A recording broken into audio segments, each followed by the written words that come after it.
Lights go down, the stage is set. Stories rise, we won't forget. Voice is strong, our culture's hard. From Dundas stage, the stories start. Curtain up, let history may sing. Dreams take flight on golden wings. Past and future take their bow. This is Dundas, starting now. The lights dim. What does Dundas mean to you in one word and why? We just said family. Family. The curtains rise. We want to just provide a platform for people to just push their imagination to the limits. And a nation remembers who it is. What Michaella and I are really focused on is legacy building. The lights dim. The curtains rise. And a nation remembers who it is. Welcome to Curtains Up, the Dundas story. A podcast documenting the history, the heart, and the future of one of the Bahamas' most treasured cultural spaces as it reopens its doors to the public. This isn't just about a building. It's about identity. It's about voice. It's about legacy. Welcome back to another episode of the Dundas story. While audience often see the magic on stage, today we're shining a light on the people who work tirelessly behind the scenes to make that magic possible. Our guest has been running the Dundas as a dedicated manager for over 10 years, helping to keep productions running smoothly and the theatre thriving. Today we go behind the curtain to learn what it really takes to keep a theatre alive. Welcome, Delores, Red's Archer, to the spotlight. Hey, Red. Hey, yo.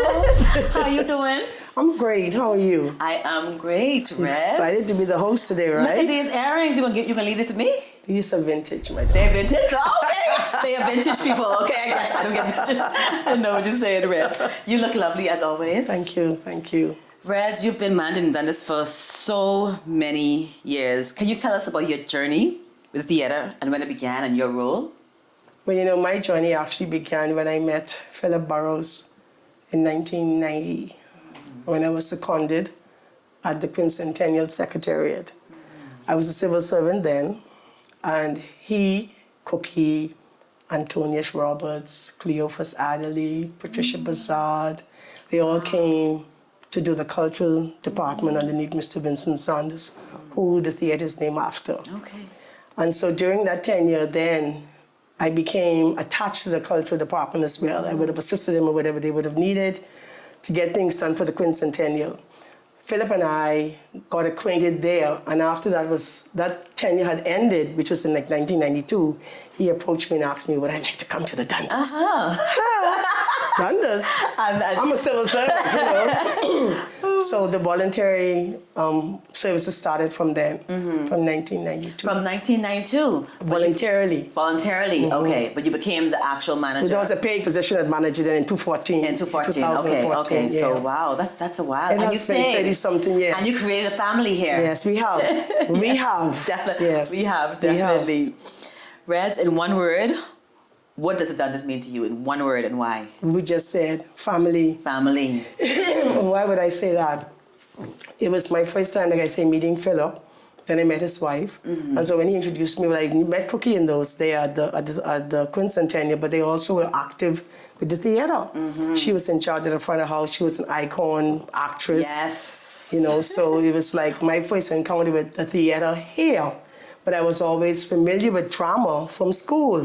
So it was easy to be a transition to come and be a volunteer. I used to recite when I was young. Didn't want to, but was forced. You know, Vincent Saunders' mother was my teacher, which was my aunt, Katie Saunders. And so it was something I was always avoiding and ducking. Why were you avoiding? Because I was into sports. You see? I was into sports. I didn't think all the drama was such a like an elitist thing. It was always perceived As elitists. as leaders. And so the natives really didn't bother. Because I had an English tutor when I was in school, and he came from England, but he was a Bahamian, but he was totally British. Okay. Mr. Basil Saunders, so we were taught that, the Queen's language. And so I was saying, this ain't my cup of tea. So it was the Etor, Right, the etiquette and all that, But I mean, I was brought up in that environment, so it was easy.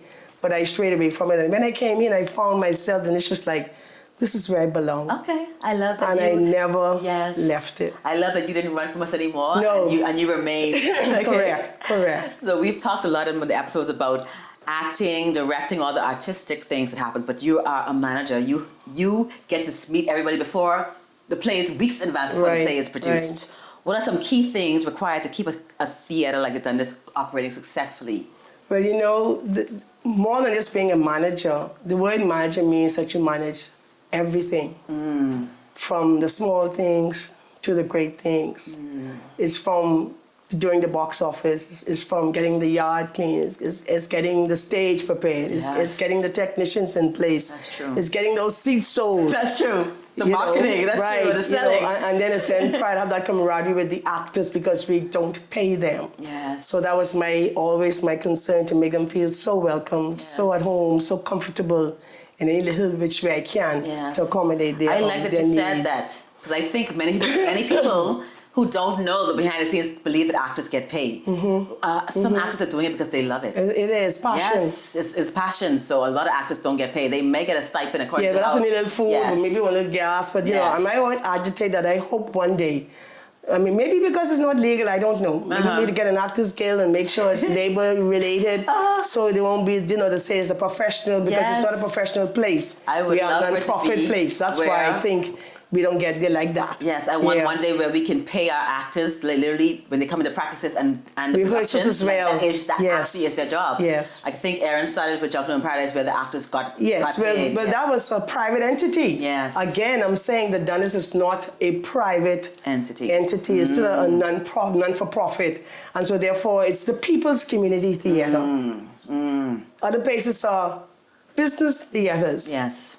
Okay, and so here's your training ground. Here is where you become an actor. Yes. If you've not been one, when you've left the Dundas, you will become be one, and an you want to actor. be a director. That's right. And a writer and all of it. Any phase of theater. Yes. It's here. It's here. Okay.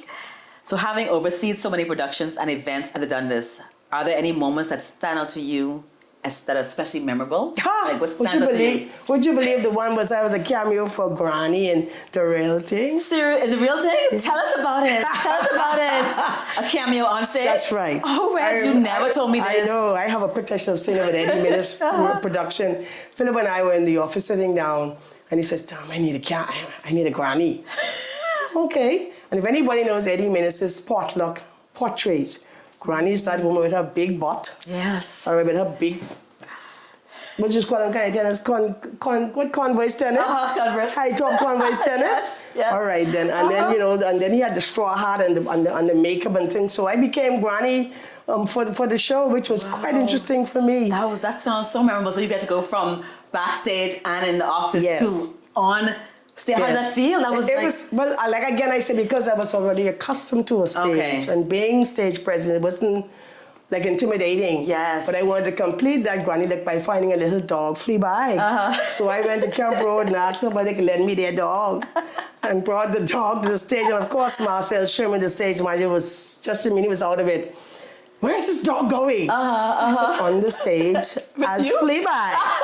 Well, I hope he doesn't make a mess on the stage. And you thought about that? Yeah, of course. Okay. Yeah. I just remember something, Reds. I don't know if you remember this, but a play that Skibo was directing.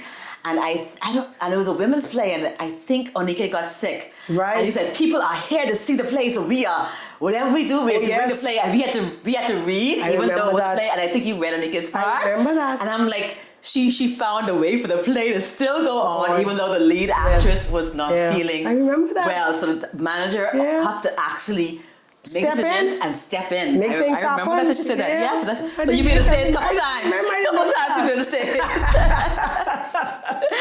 So the Dundas has experienced so many chapters over time.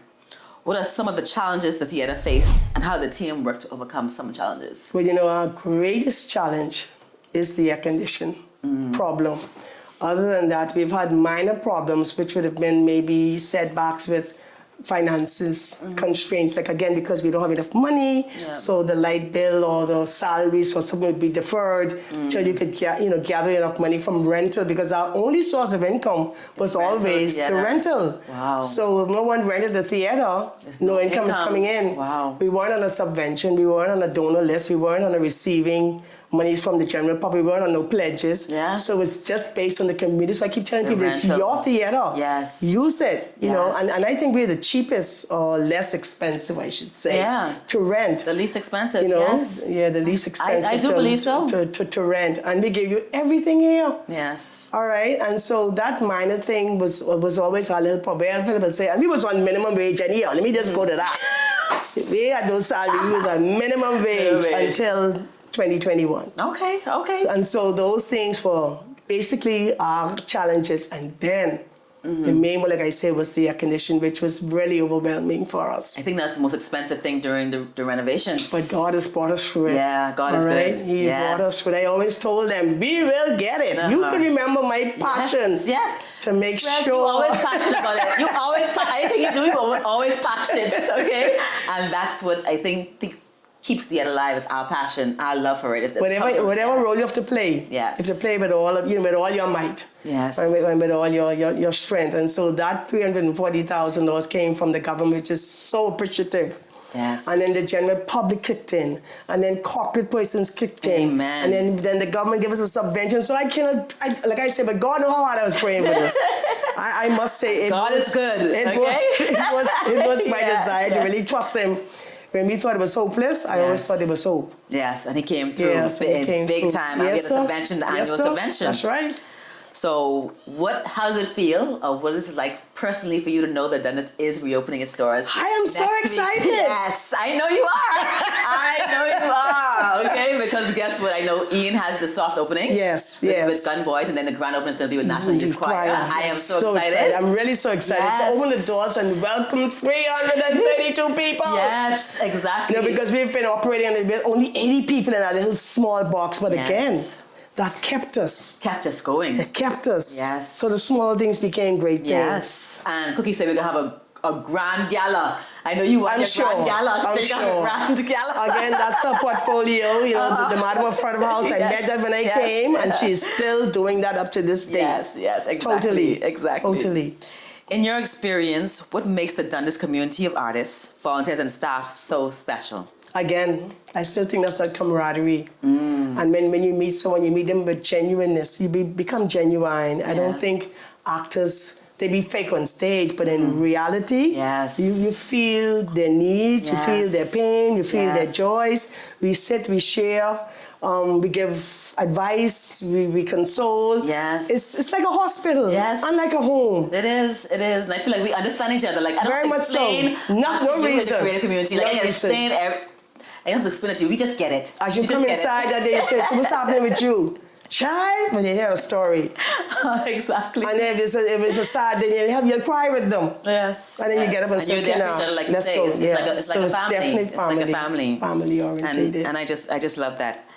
What is something people would be surprised to learn about what happens behind the scenes at the Dundas? Somebody be surprised. That happens at the Dundas? Who's caring about behind the scenes? Who's caring about? Okay.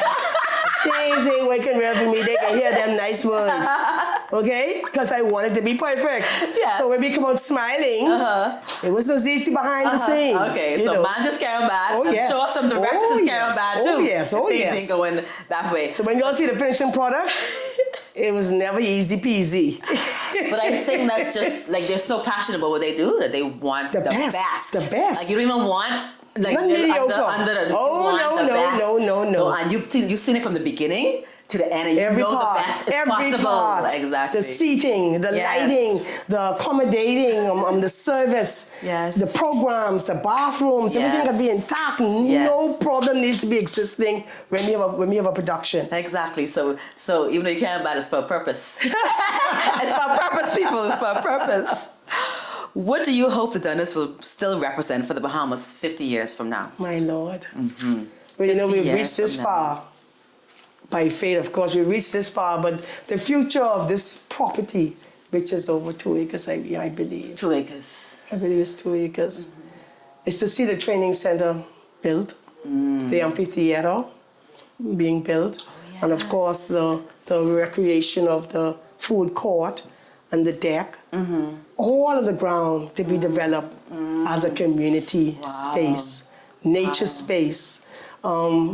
Whatever you can imagine on the space, supposed to be at the Dundas Center for the Performing Arts, as it says, inclusive of everything, dance, music, drama, anything, rental space, wedding spaces, green spaces. It's here now for everyone. I don't think people know this is two acres. 2 acres of property. That's right. We go from Archie Street into Dundas Court, because the building behind is called Dundas Court. That's why it's called Dundas Theatre. Of course, Nicholas have that history of Governor Dundas. Big enough to have a whole fair and everything going on. Bahamas National Trust is a joke on Village Road to what we can do here. I love it. I can't wait to see that. So that's the future for me, to see it really unfold and develop into such and enhance the whole property. Yes. And it's safe too now, because we got our wall. Yay! That's true. That's one of the renovations to the wall. Yes, the trespassers was just taking it over. Okay. Oh my God, nothing was safe. You didn't feel safe when your security was here, but they were still bold because they've been here for so many years. They think it's their track. Yeah, but now we have that wall. And it now says to them that we're now trying to be a private entity. Yes. I love that. I think I want to see that day too. So we can see that day together. Praise when God. The whole ground is full of culture and active, art, moving. everything, and active. Yes. Rez, this has been such a great conversation. I just want to thank you so much for being here. Behind every standing ovation is a team working quietly and passionately to make these moments possible. Thank you for sharing the behind the scenes story of the Dundas and the dedication it takes to keep the arts alive in the community. I want to thank you again, Rez, for being here. Thank you for having me. Okay, and we can see you again. Bye-bye. This is not the end. Okay. We have See a you later season then. 2. Yeah. Oh, Season 2. okay, we go. Of the Dundas story. The Dundas.